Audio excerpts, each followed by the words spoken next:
vai ser usado mais uma vez, Pai, pelo Teu Espírito Santo nesta noite, para falar com cada um de nós, Pai. Usa para o Teu servo, em nome do Pai, do Filho e do Espírito Santo de Deus, e a salva de forma bem forte, aleluia, que louva o nome do Senhor. Deus, Santo, aleluia. Exaltado seja o Teu nome. Glória a Deus.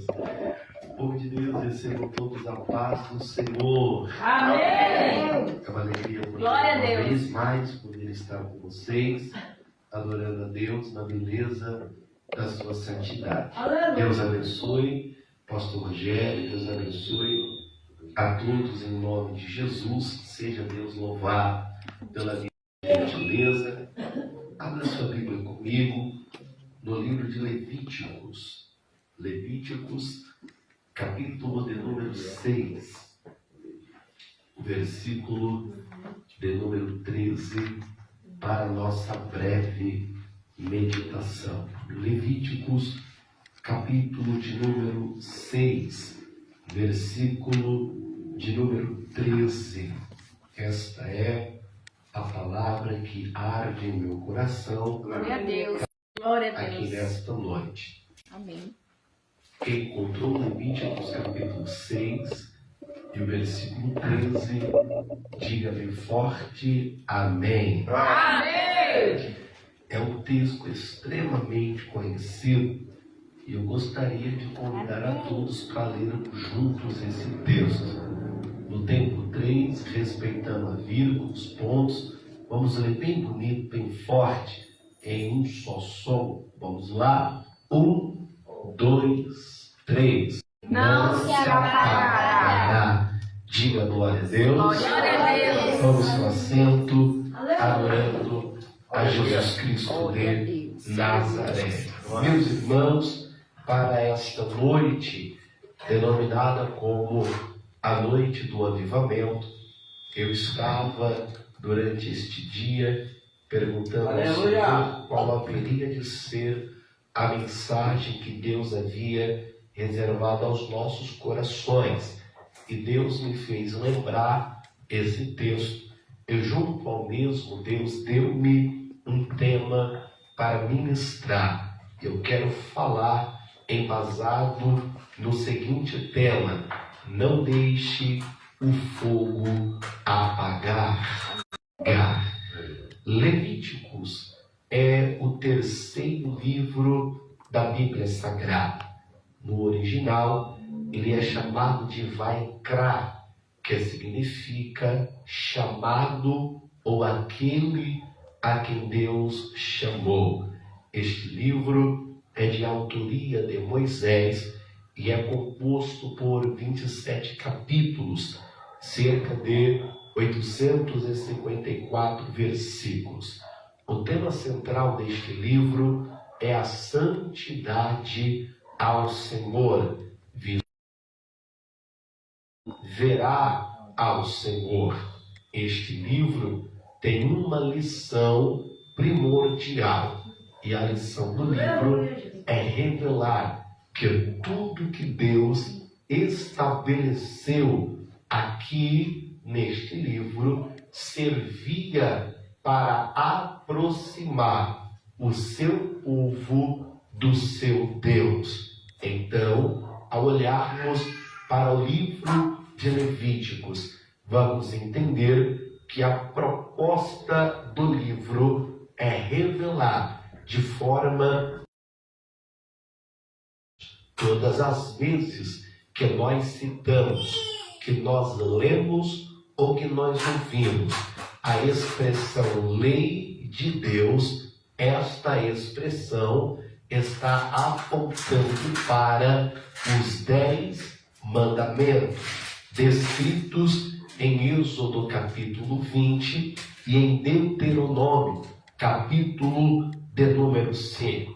Acredito que todos saibam os 10 mandamentos e acredito que todos já leram ou já estudaram a respeito dos 10 mandamentos. Mas nós sabemos que o livro de Levíticos é uma análise mais profunda dos 10 mandamentos. E nesta análise mais profunda dos 10 mandamentos, eles vão extrair dos 10 mandamentos 603 preceitos que, junto com os 10 mandamentos, formavam a lei de Deus. E a lei de Deus era composta por 613 parágrafos. Dos 613 parágrafos,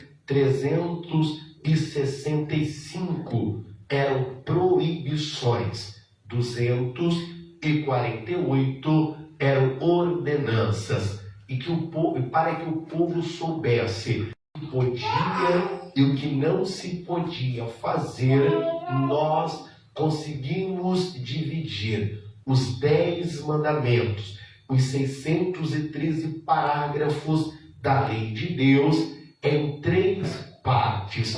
A primeira parte da lei de Deus é chamada de lei moral. A segunda parte da lei de Deus é chamada de lei civil. A terceira de Deus é chamada de lei cerimonial. Eu disse que a primeira parte da lei de Deus é chamada de lei moral. Esta lei aplicava-se a todo o país, a toda a nação de Israel. Era como se fosse o moral judaico da nação de Israel. Na lei moral existiam instruções para Israel viver de forma santa e justa diante do Senhor. Na lei civil existia-se a civilização para o povo de Israel, tanto para os nativos de Israel, quanto para os forasteiros que adentravam em Israel. Então a lei para todos os moradores de Israel. Porém, a lei cerimonial era aplicada aos ministros de Deus. E quem eram os ministros de Deus? Os ministros de Deus eram nada mais e nada menos do que os sacerdotes. Dentro do livro de Levíticos, você vai observar que existem instruções de Deus diretamente aos sacerdotes, como se vestir, como orar, como se comportar e principalmente como oferecer a Deus as ofertas estabelecidas na lei. Oferta pacífica, oferta pela culpa, oferta pelo pecado. E dentre tantas e tantas ofertas, também está escrito como deveria oferecer a Deus o holocausto. No capítulo de número 6 do livro de Levíticos, está bem claro que o assunto em questão é a lei do holocausto. E aqui eu destaco 2 pontos. Número 1, o que é o holocausto. Número 2, aonde o holocausto era oferecido. Então vamos lá, eu não vou demorar. Quando você achar que eu estou começando, eu já estou terminando. Mas olhe para cá, o que é o holocausto? O holocausto era um tipo de oferta na Bíblia onde o animal era queimado por inteiro. Todas as outras ofertas, com exceção do holocausto, o animal não era queimado por inteiro. Tirava-se a frissura, que é o rosto, tirava-se as patas, tirava-se as unhas, alguma coisa se tirava. Porém, no holocausto, o animal era queimado por inteiro. Já sabemos o que é o holocausto. Agora, o holocausto era oferecido no altar do holocausto. Não confunda altar do incenso com altar do holocausto. tanto no tabernáculo quanto no templo de Salomão existiram 2 altares, altar do holocausto e altar do incenso. Pastor, qual é a diferença entre o altar do holocausto e o altar do incenso? São muitas. O altar do holocausto é grande, o altar do incenso é pequeno. O altar do holocausto é pesado, o altar do incenso é leve. O altar do holocausto fica do lado de fora, o altar do incenso fica do lado de dentro. O altar do holocausto recebe animais em sacrifício. O altar do incenso recebe ervas aromáticas para adoração ao Senhor. O símbolo do altar do holocausto é oferta e sacrifício. O símbolo do altar do incenso é entrega e adoração. Então já sabemos o que é holocausto e aonde o holocausto era oferecido. E é aqui no altar do holocausto que existe uma fogo não pode se apagar. O fogo não pode se apagar. No altar do holocausto, o fogo tem que estar aceso.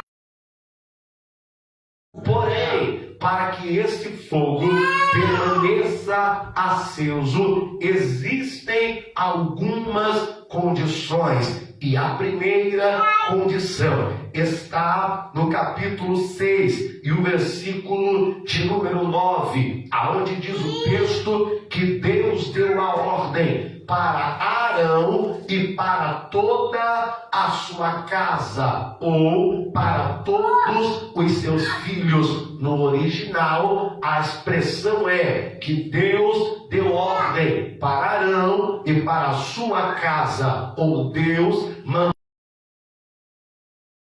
Então, a primeira condição para que o fogo permaneça aceso é: a casa precisa estar em ordem. Casa desorganizada não vai ter fogo. Casa bagunçada não vai ter fogo. Casa desajeitada não vai ter fogo. Casa desarrumada não vai ter fogo. Para que tenha fogo, a casa precisa estar.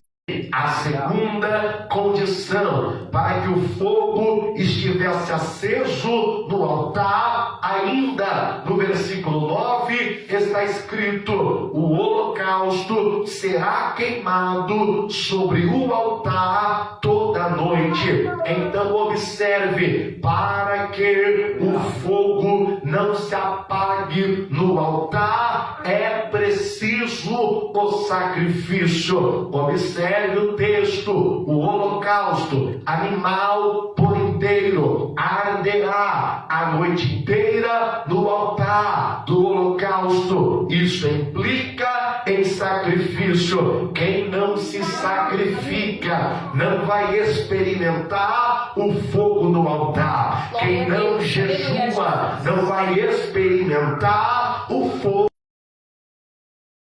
Sua cabeça, que quando eu falo altar, eu me refiro a esta bonita plataforma. É claro que aqui também é um altar, mas o maior altar para Deus é eu e você. Você é um altar, eu sou um altar. E para que haja fogo neste altar, é necessário sacrifício.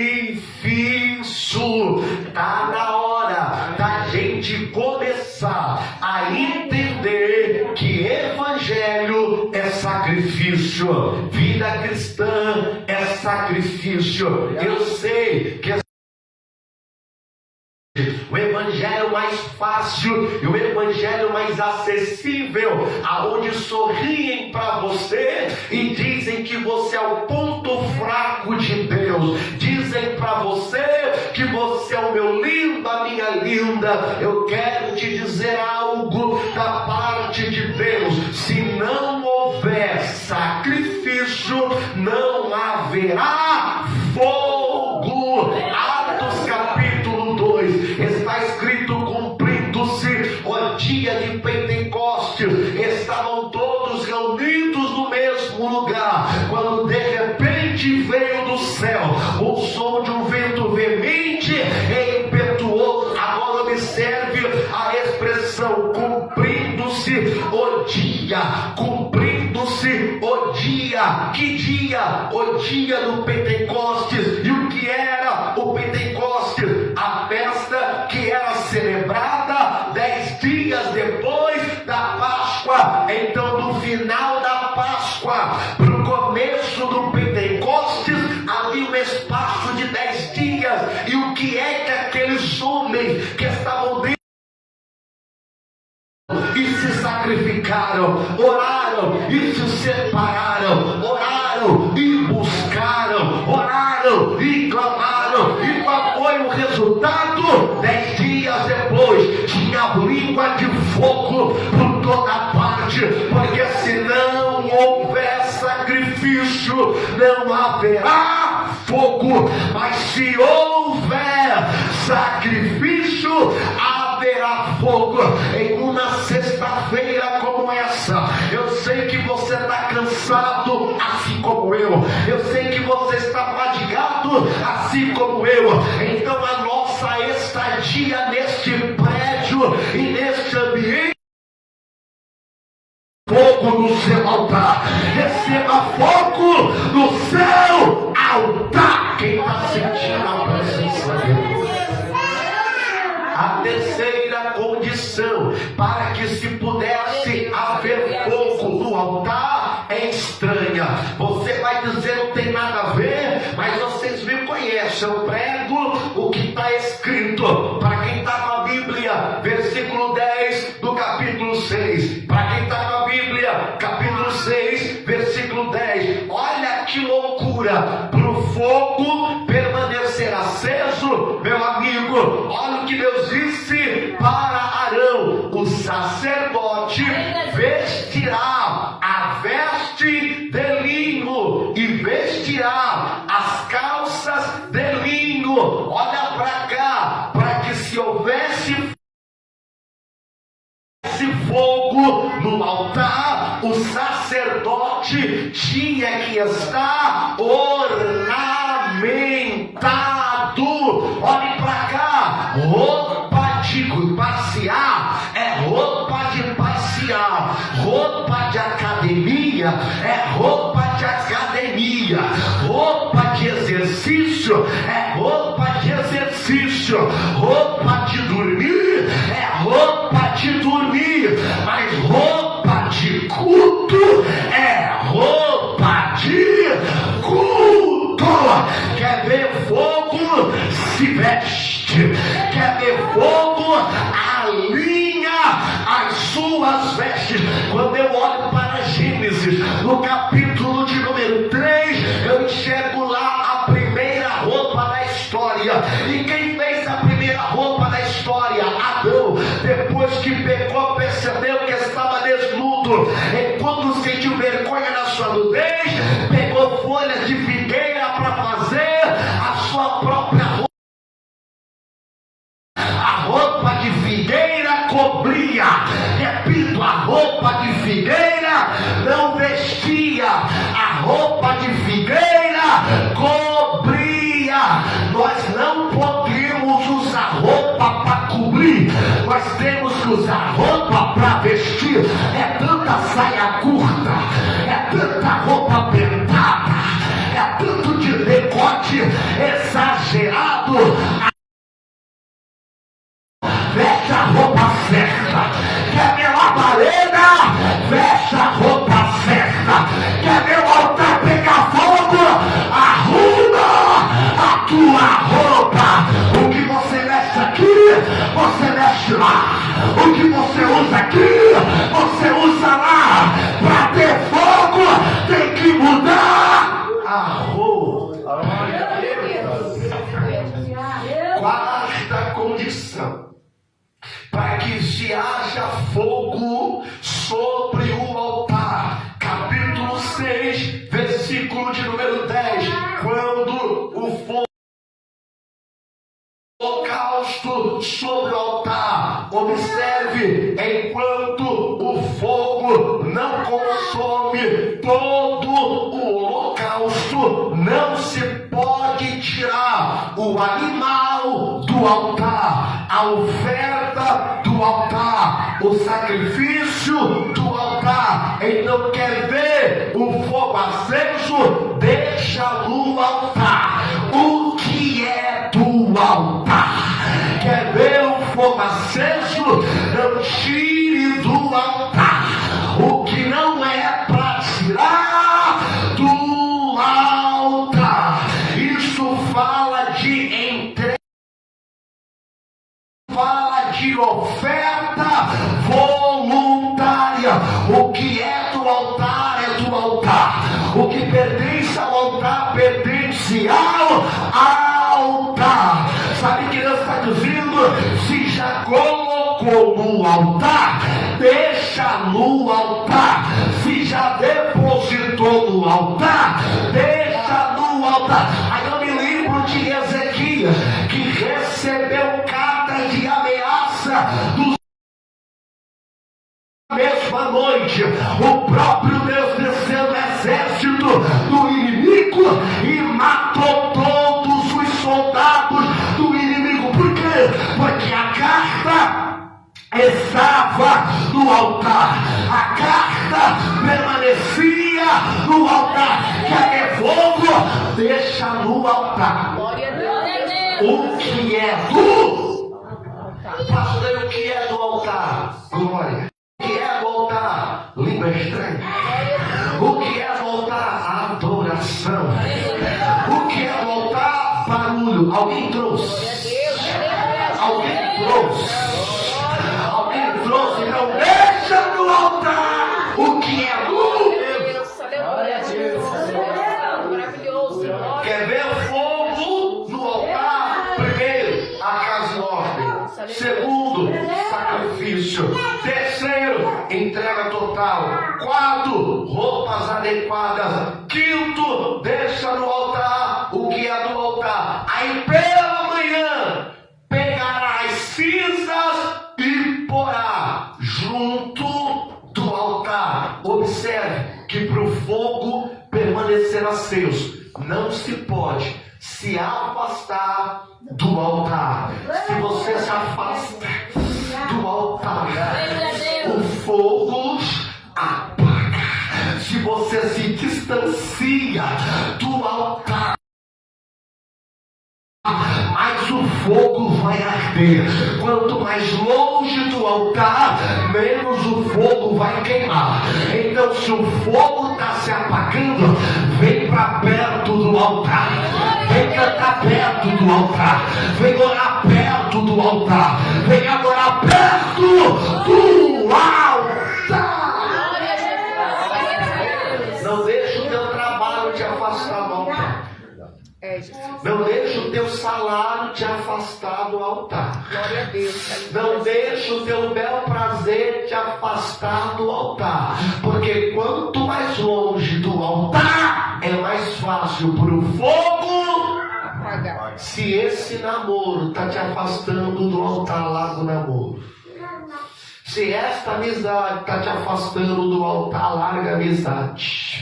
Se esta série, se este filme, se a rede social está te afastando do altar, larga isso e vai para perto do altar. Agora olha isso, capítulo 6, versículo 11. Está escrito assim: depois despirá as suas vestes e vestirá outras vestes. Como já falei disso, eu quero me atentar à parte B do texto. E levará as cinzas para fora do arraial. Agora olhe para cá e prepara para a glória. Glória a Deus. Porque se não é glória, agora não está na carne. Você até no osso. A cinza aqui é a inimiga do fogo. Glória a Deus. A cinza aqui é a responsável por apagar o fogo. Sabe o que Deus está dizendo? Pega o inimigo do fogo e leva para fora. Passou o que é a cinza? A cinza é aquilo que ocupa o lugar do fogo e apaga o fogo. Deixa eu te falar uma coisa: não deixa as cinzas apagar o fogo do teu altar. Minha amiga, se o Big Brother está apagando fogo, joga para fora do arraial que é cinza. Se a fazenda está apagando fogo, joga para fora que é cinza. Se a dorama está apagando fogo, joga para fora que é cinza. Se o dinheiro está apagando fogo, joga para fora que é cinza. Se a sua vida está mais conectada com a tecnologia do que com a Bíblia,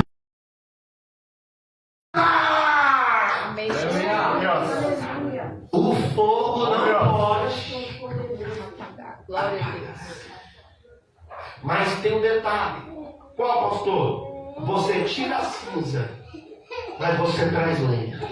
Aleluia. Vou repetir porque só o Vasco pegou. Você tira a cinza, mas você traz lenha. Você tira a cinza, mas você traz lenha.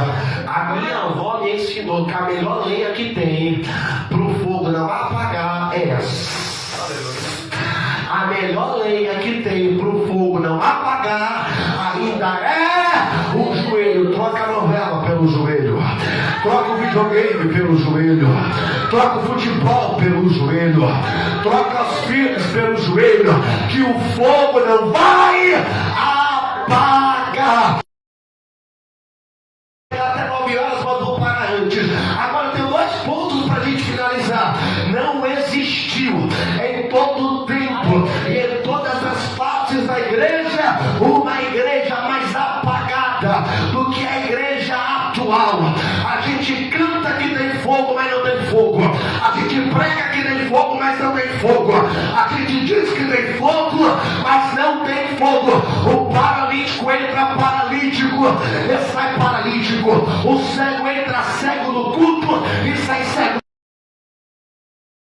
Se a gente entender esta orientação de Deus, o versículo 13 vai se cumprir. E qual é? O fogo arderá continuamente sobre o altar e não se apagará. Se alguém não quer ver fogo no altar dele, problema dele.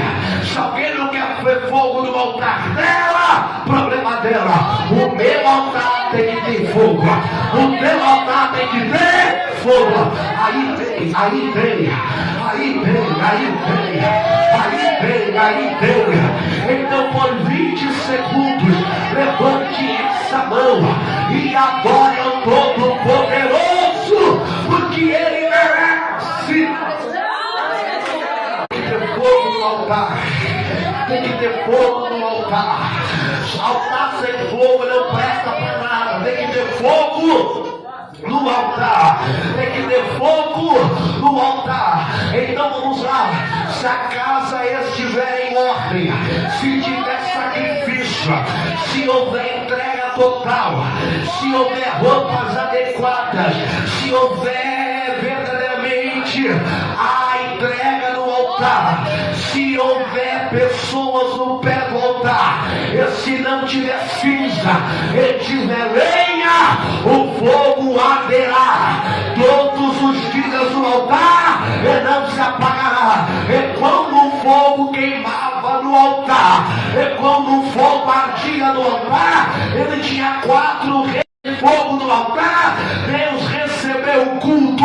Terceiro, se tem fogo no altar, Deus desceu na casa. Quarto, se tem fogo no altar, a glória de Deus vai invadir o ambiente. Aqui tem fogo no altar. Então, se tem fogo no altar, tem poder. Se tem fogo no altar, tem unção. Se tem fogo no altar, tem vitória. Se tem fogo no altar, tem glória. Já que tem fogo no altar, recebe a glória agora. Recebe a glória agora. Aleluia. Quem tem língua estranha não fala mais em português, fala em línguas agora. Agora. Agora. Se quer sentir, sinta. Se quer receber, receba. Se quer ser santo, o fogo desce, a glória enche. O fogo desce.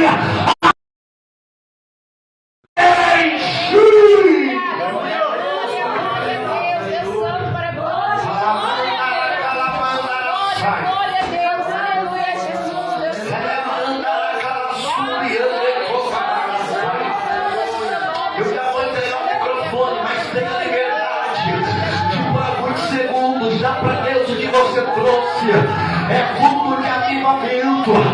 Vença o cansaço por um minuto. O fim é fogo, o Espírito é fogo.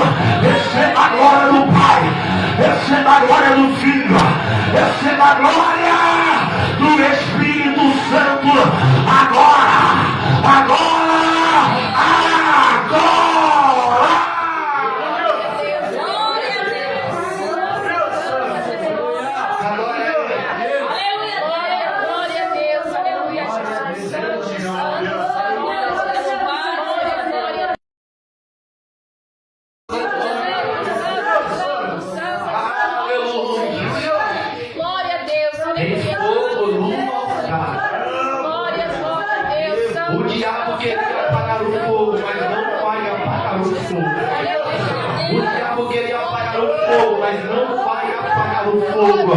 Você vai voltar para casa com o altar incandescendo.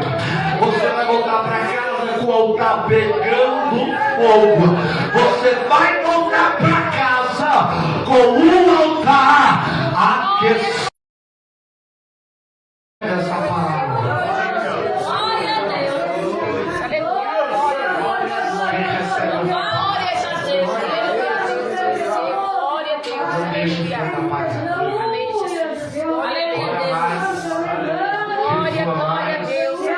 canta mais, prega mais, Glória a Deus, aleluia. ora mais um monte, ora mais uma mas não tem. Que a gente está cansado, não vou ficar mais não. Ficar todo mundo só posso, não posso. Mas fique com essa palavra no seu coração. Mês que vem é o dia 12. Mês que vem eu vou pregar 2 horas, pastor. Glória a Deus, aleluia. Aleluia, Jesus. Glória Tá a Deus. bom? Deus abençoe vocês. Gente, eu trouxe ali 20 trufas. Passe lá, dá uma força pra gente, em nome de Jesus, tá bom? Passe lá, tem a maquininha, tem o Pix, tá bom? Passe lá em nome de Jesus. Obreiro, fecha essa porta, ninguém passa por aí sem comprar uma trufa em nome de Jesus. Meu Tá bom? Deus. Pastor, eu não gosto de trufa, eu não gosto de doce, eu já orei pra ficar salgado. Pastor, é que eu não posso, pode sim, em nome de Jesus. Pastor, mas aqui eu tenho uma recomendação médica que eu não posso. Quem está na sua frente não tem recomendação, então compra aí. Quem está aqui na lado, compra aí, mas ajude com 20 trufinhos ali, passe lá e nos abençoe. Obrigado. Graças a Deus, Deus é fiel, amém? Um culto de avivamento, amém? A qual não é uma campanha, pastor, é culto de avivamento, amém? Por isso que não tem o tema, né? Os pregadores vêm, aí aquilo que Deus colocar no coração dele, vem e traz uma palavra abençoada ao nosso coração, amém? Quero agradecer a Deus, louvo a Deus pela vida do pastor Creio também, homem de Deus, ao qual trouxe uma palavra abençoada em nosso coração, continue sempre assim. E, pastor, algo interessante. Vos de graça receber e vos de graça dar. Amém? O que eu quero dizer com isso? É quando a gente recebe algo de Deus, o dom de Deus, de pregar. Aleluia. Recebemos de graça e de graça doar. Amém? Algo que eu senti e algo que me impressiona todas as vezes que o nosso pastor Cleito vem pregar, não cobra nada. Amém? A palavra de Deus é o alimento. Então ele vem trazer o alimento a quem tem fome da palavra de Deus, da presença do Espírito Santo de Deus. Amém? Por isso que Deus vai sempre estar abençoando esse homem, esse servo de Deus. Amém? Porque eu vejo alguns pregadores que falam: eu só vou pregar se me pagar, senão eu não vou. Se não me pagar, eu não vou pregar. E aqui na Igreja Vida Nova com Cristo, todas as vezes que ele vem pregar, não cobra nada, amém? Vem com amor a palavra de Deus, trazendo algo de Deus, amém? Então eu fico feliz por isso e eu tenho a certeza que Deus ele é fiel, amém? Amanhã tem encontro abençoado, após o irmão vem adorar a Deus, depois domingo tem mais culto e depois segunda ensinamento, né? E assim vai continuando. Aí quando chegar sexta-feira que vem, mais um culto de avivamento, a qual nós viemos para se avivar na casa de Deus, na presença do Espírito apostólica nessa noite, amém? Glória a Deus. E graças a Deus, nós irmãos mais